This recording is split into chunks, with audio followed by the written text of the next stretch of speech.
Hello and welcome to the Album Man, and today I'm going to be carrying on Dio Week and I'm going to be doing a review of his finest album, which is Black Sabbath's Heaven and Hell.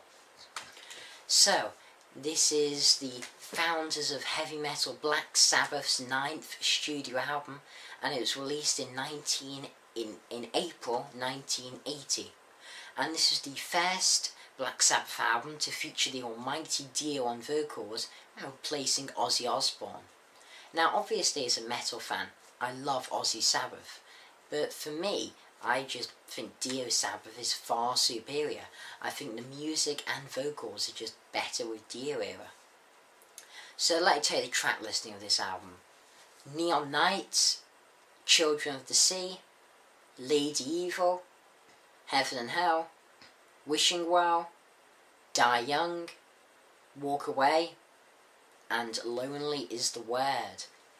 So, Neon Nights, and this is the only song on the album that bassist Geezer Butler seems to have written anything for. And this song, it starts off with a really great bass riff under Iommi's guitar, and it's such a great, opening to an album. It's just really fast and gets straight into the Dio's magnificent vocals which come over the top. And this song is just as wonderful in every way. I think on this album, Black Sabbath, they really needed to prove that they were back and better than ever. They needed to prove that they could produce a great album without Ozzy, and they didn't need him. And with Neon Nights, I think they certainly proved that they didn't need him. This, it's a classic song with wonderful guitar and vocals. Such a wonderful opening. Then we get to Children of the Sea, and this has Iommi plucking his electric guitar and starts out with Dio's voice wonderfully on the top and has a haunting quality about it. And this is where Dio's voice particularly shines on this album. And then Tony Iommi, he soon turns the volume up and turns this into a proper metal song. And I have to say, this song is phenomenal. It's my second favourite on the album, and Dio has just such a passion, and his voice is so big in it. Combined with a wonderful riff and solo by Iommi, this is a classic metal song. I mean, everything about it is just so perfect. And also what's really nice is towards the end of the song there's a reprise of the more gentle intro before going into the fantastic chorus again.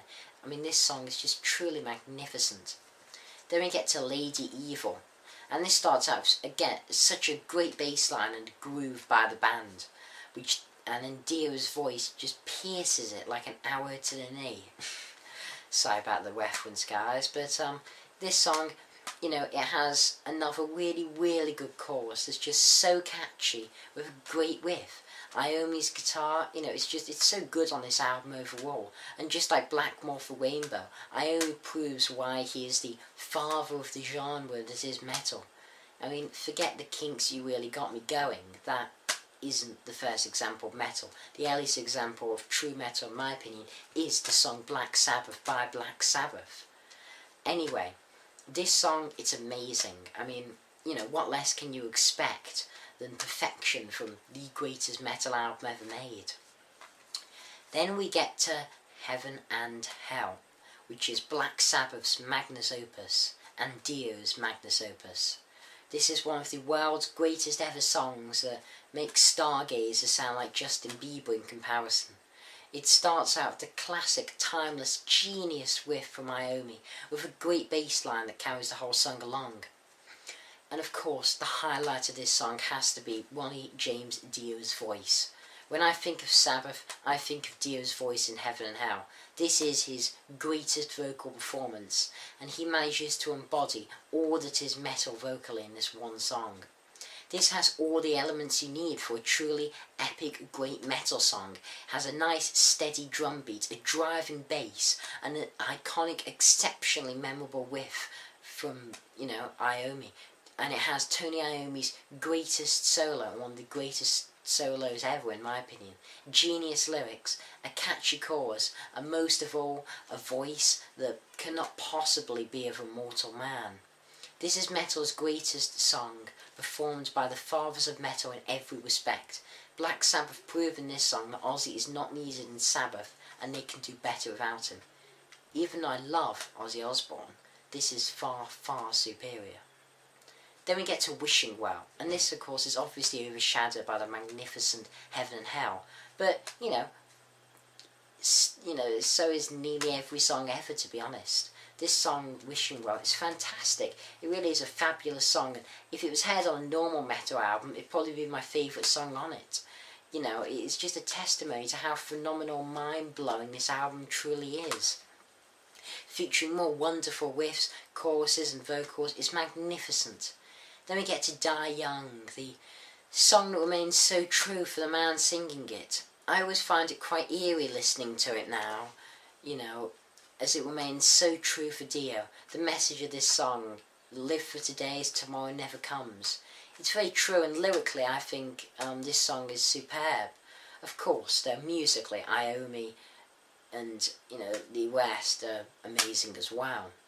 Then we get to Walk Away, probably I would say it's the weakest song on the album, but, it's the weakest song on Heaven and Hell. So, it's a classic song with a really good rhythm and bass line.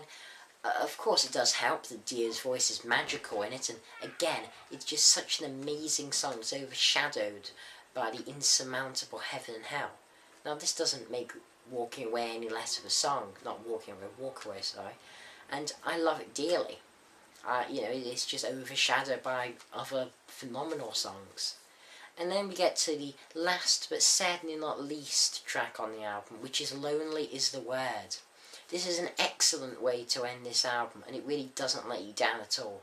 Featuring a seriously epic solo and more Dio, what could be better? This is another gem on an album where everything is a gem. In conclusion, this album, it's made of diamonds, and if I could, I would give this album maybe an 11 or 12 out of 10, because that's what it deserves. This album, it's too good to be weighted. But unfortunately, I need to give it a numeric value. So, I've got no choice but to again give it, third time in a row for Dio now, a perfect 10 out of 10. It's the third Dio album in a row now to achieve this perfect mark. It's my third favourite album of all time, greatest metal album of all time in my opinion. So Dio fanboys, there is only one album left in the holy quadrilogy of Dio. But the next album we're going to be talking about isn't it, even though it's still one of metal's finest albums. So tomorrow we'll be finding out if the mob really does rule. So, thanks for watching. I hope you enjoyed, and I hope you're enjoying Dio Week. So yeah, comment, rate, subscribe, and as usual, long live rock and roll.